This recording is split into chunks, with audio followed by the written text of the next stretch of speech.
Welcome back to the deep dive. If you're a professional driver, whether you're actually in the seat right now or getting ready for the next run, you know, the job's changed, fundamentally. Yeah. The whole idea of being on the clock, it just keeps stretching, doesn't it? Mm-hmm. It's not just the ELD anymore. We're seeing all these external pressures, new tech, automated checks, changing rules. It feels like your autonomy is, well, slipping. That tension, that push and pull between external control and, the driver's need for some stability. That's exactly what we're digging into today. Right. Our mission here is to really look hard at these new challenges. AI checkpoints, federal regs, all of it. But crucially, we're focusing on the driver's response, how you can respond. Okay. We're taking that advice actually from Hervey over at Life. Was. As a trucker, look at these things from all angles, because ultimately, these big compliance pushes, they create this urgent need for internal control, for financial stability, for reclaiming your time. Okay, let's unpack that. And I think we have to start with, well, the most high-tech enforcement we've seen yet, Arkansas rolling out these AI-powered upgrades. Oh, yeah. At way stations, checkpoints. Yeah. It really is predictive enforcement. It sounds almost sci-fi. It does. But it's real. ARD, the Arkansas DOT, they're installing AI sensors, cameras, readers, creating these smart gatekeeper systems. It's way beyond just static scales. So what does it actually do? Okay, so this system, it uses AI license plate readers, advanced weight sensors, tech that can grab real-time data on your tire pressure, even tread wear, maybe load shift analysis, all before you're even told to pull over. Wow, so the computer scans your credentials, weight, tires, and then an algorithm decides, green light or red light. Exactly, based on its calculation of your compliance risk. The official line from ARD is, this means shorter weights, better safety, and targeting repeat offenders more efficiently. Which sounds good on paper, less random stops. Sure, those benefits sound great. Yeah. Especially the idea of fewer random pullovers if you're running clean. But then you look at what drivers are actually saying. And there are some pretty serious concerns. Like what? The fear of false flags, that's a big one. What if the camera messes up a dirty plate read?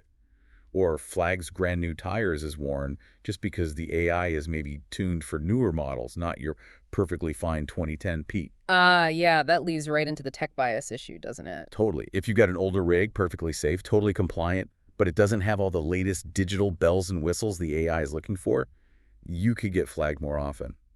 Just because. That hits owner-operators and smaller fleets harder, you'd think. It feels like it puts them at a disadvantage, yeah. And then there's the whole data creep thing. Right. With ELDs, location tracking, now these AI scanners, drivers are feeling like it's Big Brother, Freight Edition. Who's storing all this data? Where does it go? And who gets to see it? Does it end up affecting insurance rates if the AI thinks you brake too hard somewhere, even if it was necessary? That's the million-dollar question. The promise of efficiency, it comes with this cost of constant monitoring, and that monitoring could become a financial liability. It makes you wonder, is the tech really about safety, or is it just shifting all the risk onto the driver? That's a really critical point. And it seems this pressure isn't just from the state, but from companies too, right? Moving towards these integrated platforms. Yeah, look at AInTrucking Service, ATS. They're adopting platform science, folding everything ELDs, nav, maintenance, driver apps into one central system. ATS says it's better for drivers. One platform, less juggling apps. That's the claim. Better support, more streamlined. But bundling everything, that sounds stressful in its own way. We're hearing worries about sensory overload, just constant pings from one system. Definitely. And the risk of poor training on something so complex. But the big one, micromanagement. If everything's integrated, dispatch isn't just seeing your hours. They see speed deviations, idle time, maybe even how you change lanes. The efficiency gain is for the fleet, maybe, but the driver feels the surveillance. It feels like this obsession with saving tiny bits of time is everywhere, even fueling. Right, like that RoadFlex NCR partnership in Virginia. Pay with your phone, no card swipe, save a minute. Which sounds convenient. It does. But again, it's another app, another potential glitch. And guess what? More tracking data linked right to you and your truck. So whether it's the AI checkpoint or the fleet system, the theme is less privacy for maybe a little more efficiency. You save a few minutes here or there, but you feel that digital oversight constantly. Exactly. And feeling that controlled on the job, it pushes you to think about where else you can find control. which often leads into the lovely world of politics and paperwork. Yeah, that feeling of being constantly watched. It fits right into the regulatory side, where compliance can feel like a battle. Let's talk about that new DOT rule, the one affecting non-domiciled CDL drivers. Right, the stricter verification for non-U.S. citizens legally working here. Green card holders, visa workers. Yeah, the DOT updated the rules, mandating stricter processes, potentially making renewals harder. What's the official reason? The DOT says it's just standard procedure. Security, documentation consistency, aligning with other efforts. Pretty bureaucratic sounding. But the critics... They're saying it's discriminatory, that it puts up these complicated hurdles for drivers who are already vetted, licensed, and, frankly, essential. Some see it as an equal protection issue, civil rights even. There was that driver quote, really hit home. Something like, I've hauled critical supplies through blizzards, disasters. Now I'm a risk because I wasn't born here. Yeah, that captures it. It's not just paperwork. It potentially destabilizes jobs for experienced, reliable drivers, right when we keep hearing about a driver shortage. Creates so much uncertainty. Yeah. And it's interesting how this overlaps with other fights, like the California English proficiency thing. Oh, absolutely. Remember the Trump administration withholding that money, like $40 million from California, claiming the state wasn't enforcing federal English rules strictly enough for CDL holders. The federal argument being pure safety. Right. Drivers need to read signs, talk to law enforcement, fill out forms correctly. That's the core argument, yes. Safety compliance. But California pushed back. They argued they need diverse drivers, that drivers are passing written tests, and cracking down too hard on, say, oral proficiency could be discriminatory and just make the driver shortage worse. And it becomes this clash, a national safety standard versus the state's economic needs and demographics. Exactly. And this kind of battle, it affects who gets to drive. It makes you ask, are we really just protecting the road, or are we putting up gates that stop capable people from working? It just highlights that constant friction drivers feel. Citizenship, language, compliance ends up feeling political or just bureaucratic red tape more than, actual support for the person doing the job. Which makes it even more crucial, with all that external pressure, the AI, the DOT, for drivers to focus their off-duty time on what they can control. Like their health, their time, their finances. And we should pause here, actually, and acknowledge some positive steps are happening, sometimes mandated, but still positive, like the Nebraska sick leave mandate. Ah, yeah, that's a big deal for drivers there.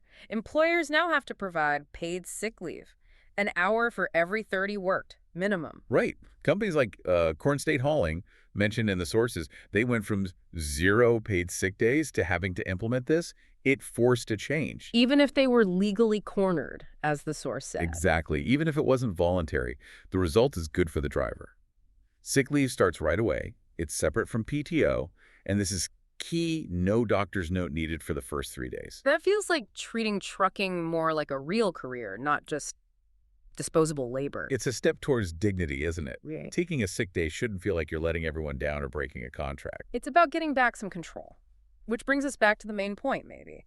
All this external control.